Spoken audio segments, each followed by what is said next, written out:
नमस्कार। आज हम टेंसेस के बारे में बात करेंगे, इनके परिचय के बारे में जानेंगे। इंट्रोडक्शन ऑफ द टेंसेस, परिचय। छोटे से वीडियो से शुरुआत करेंगे। यहां हम समझेंगे पहली चीज कि ये जो शब्द है टेंस, ये आया कहां से है, from where this word has come, आया कहां से है। दूसरा, टेंस करता क्या है।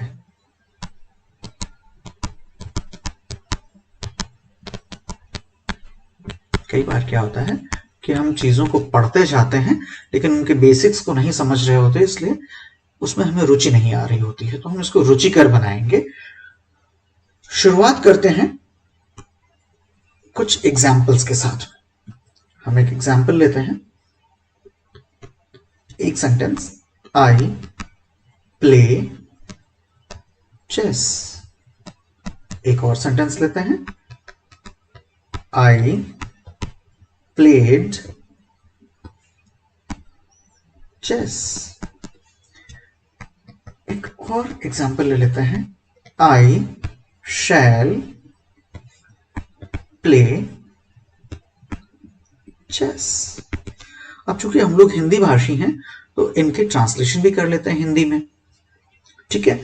पहले सेंटेंस की अगर हम बात करें तो कहता है मैं शतरंज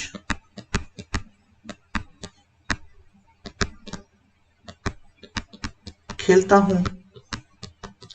दूसरे सेंटेंस की बात करें तो कहते हैं मैं शतरंज खेलता था। और तीसरे सेंटेंस की बात करें तो ये कहते हैं मैं शतरंज खेलूंगा। अब चूंकि हम लोग हिंदी भाषी हैं तो हमें ये तो समझ में आ ही रहा है कि खेलता हूं, खेलता था और खेलूंगा किस समय को रिप्रेजेंट करते हैं। हम यहां देखते हैं खेलता हूं वर्तमान को रिप्रेजेंट करता है, वर्तमान को रिप्रेजेंट करता है। ये भूतकाल को रिप्रेजेंट करता है, खेलता था। और खेलूंगा की बात करें तो ये भविष्य की बात करता है, यानी आने वाले समय। वर्तमान जो सामने है हमारे, भूतकाल जो गुजर चुका है, और भविष्य जो आने वाला समय है। तो इस तरीके से हम देखते हैं। इन तीनों सेंटेंसेस को थोड़ा सा और एनालाइज करें यहां तो देखिए क्या मिलता है। आई सेम है तीनों सेंटेंसेस, चेस ये भी सेम है तीनों सेंटेंसेस में, लेकिन डिफरेंस कहां पर आ रहा है। यहां पर हमारे पास जो वर्ब है, जिसको हम हिंदी में क्रिया कहते हैं, उसके रूप में अंतर आ रहा है। जो वर्ब की फॉर्म है उसमें डिफरेंस आ रहा है, और ये difference in the verb form is creating a difference in the time of the event. जो चेस खेलने की घटना है उसके समय में अंतर पैदा कर दे रहा है। इस तरीके से हम यहां देखते हैं कि हमको मिल रहे हैं तीन तरह के समय मिल रहे हैं। हमें यहां पर 3 काइंड्स ऑफ टाइम देखने को मिल रहा है तीनों सेंटेंसेस में एक एक। पहला सेंटेंस प्रेजेंट टाइम, दूसरा सेंटेंस पास्ट टाइम, और तीसरा सेंटेंस फ्यूचर टाइम को रेफर कर रहा है। ठीक है, ये चीज तो बड़ी आसानी से क्लियर हो गई होगी, मुझे नहीं लगता कि इसमें किसी तरीके का कोई भ्रम होगा। पहला जो सेंटेंस है वो प्रेजेंट टाइम को रेफर कर रहा है, वर्तमान काल को रेफर कर रहा है। दूसरा सेंटेंस आई प्लेड चेस, ये भूतकाल को रेफर कर रहा है। और तीसरा sentence I shall play chess, ये भविष्य काल यानी फ्यूचर टाइम को रेफर कर रहा है, आने वाले समय को रेफर कर रहा है। अब हम देख लेते हैं कि कहीं इस टाइम शब्द का कोई रिलेशन टेंस के साथ तो नहीं।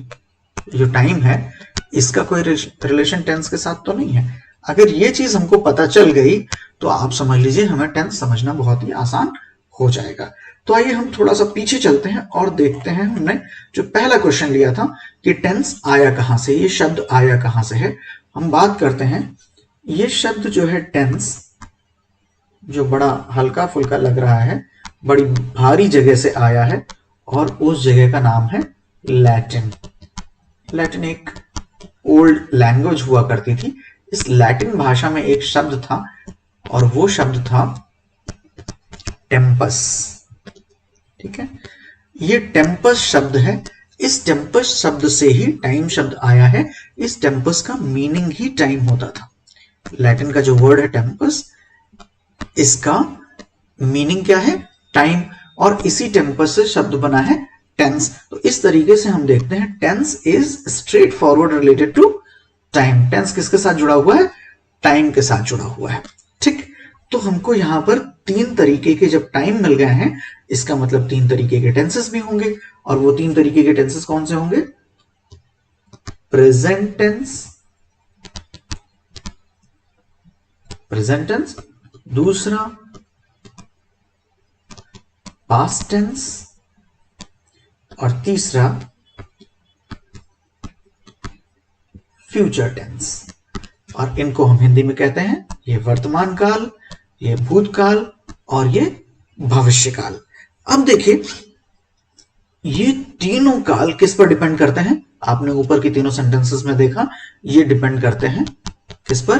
फॉर्म ऑफ वर्ब पर। क्रिया का कौन सा रूप, क्रिया का कौन सा रूप सेंटेंस में इस्तेमाल किया गया है, उस पर टेंस पूरी तरीके से डिपेंडेंट होता है।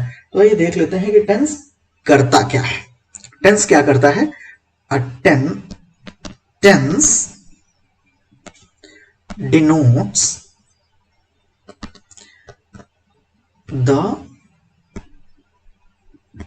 time and state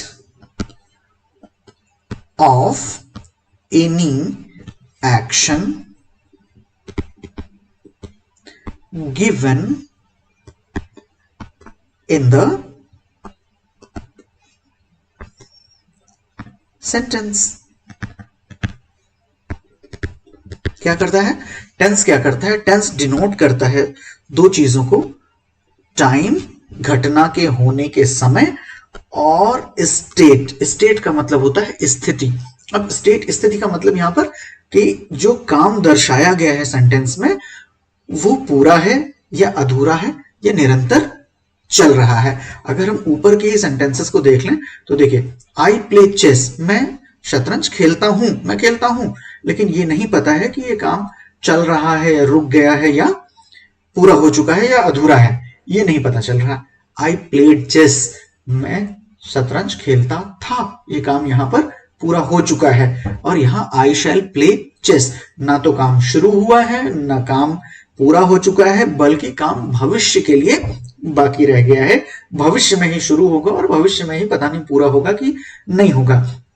तो यहां पर ये जो तीन वर्ब्स के फॉर्म यूज किए गए हैं, प्ले, प्लेड और शैल प्ले, ये क्या डिनोट कर रहे हैं?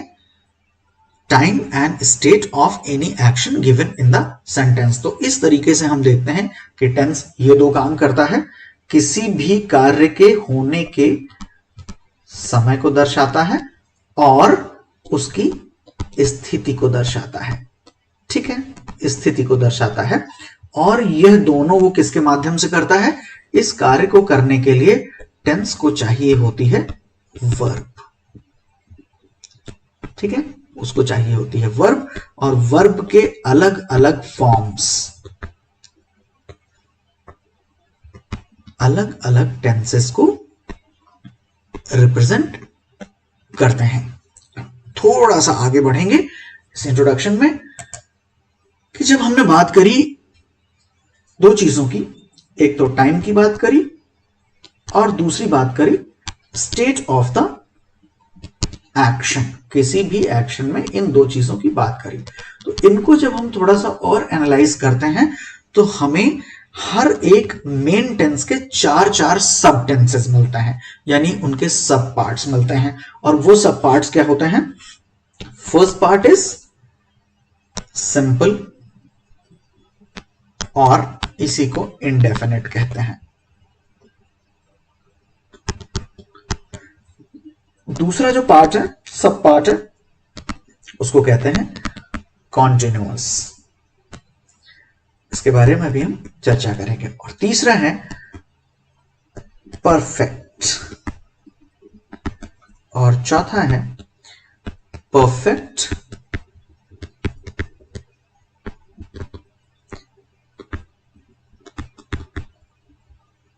कॉन्टिन्यूअस। तो जो हमारे पास तीन मेन टेंसेस मिले थे, कौन से? प्रेजेंट, पास्ट और फ्यूचर। इन तीनों के चार चार, ये तीन हैं, और इन तीनों के चार चार सब पार्ट्स, यानी टोटल 12 टेंसेस तो होते ही होते हैं। और फिर इनके यूजेस के आधार पर कई सारे कॉम्बिनेशंस भी बन जाते हैं, वो आने वाले समय में पढ़ेंगे।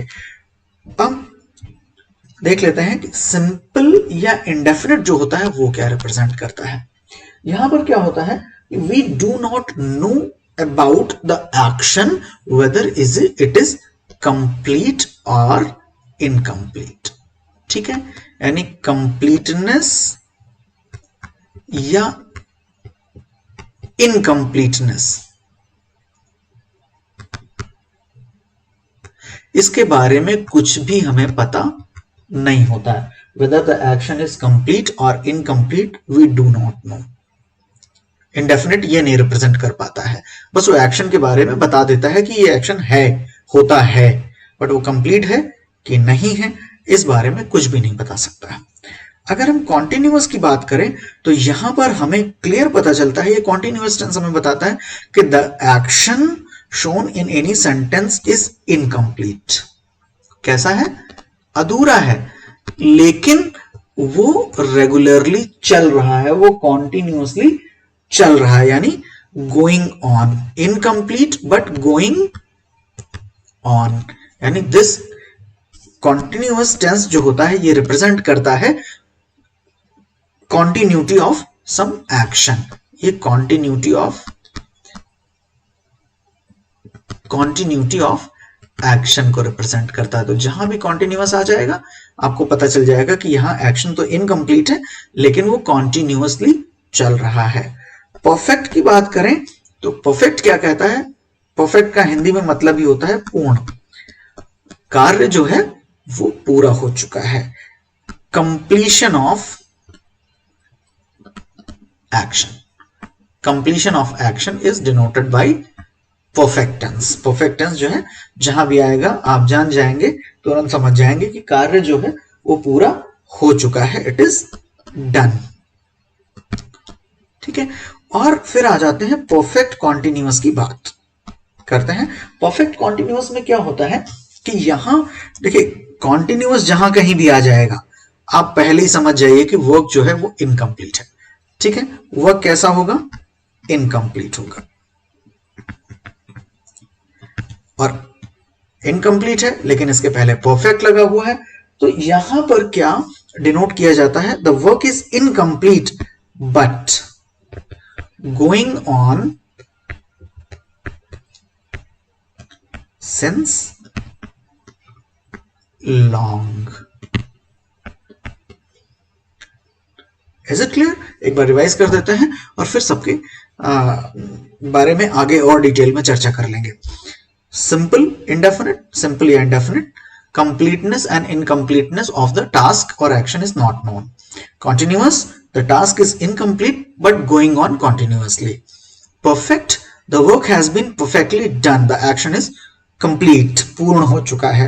And perfect continuous, the task or the action is incomplete but it is going on since very long. तो हमने देखा कि हमें 3 टेंसेस मिले, प्रेजेंट, पास्ट और फ्यूचर, जो कि 3 तरीके के टाइम को रिलेट करते हैं, प्रेजेंट टाइम, पास्ट टाइम और फ्यूचर टाइम, और तीनों के 4 रूप, सिंपल या इंडेफिनिट, कॉन्टिन्यूअस, परफेक्ट और परफेक्ट कॉन्टिन्यूअस. आज हमने इनके इंट्रोडक्शन के बारे में जाना, इनके यूजेस, एप्लीकेशंस, इनका स्ट्रक्चर और ढेर सारी इनके बारे में और जो जानकारियां हैं उनको जानने, पढ़ने, समझने के लिए सुनते रहें, देखते रहें संग्राम सिंह को और जुड़े रहें हमारे चैनल महासा के साथ.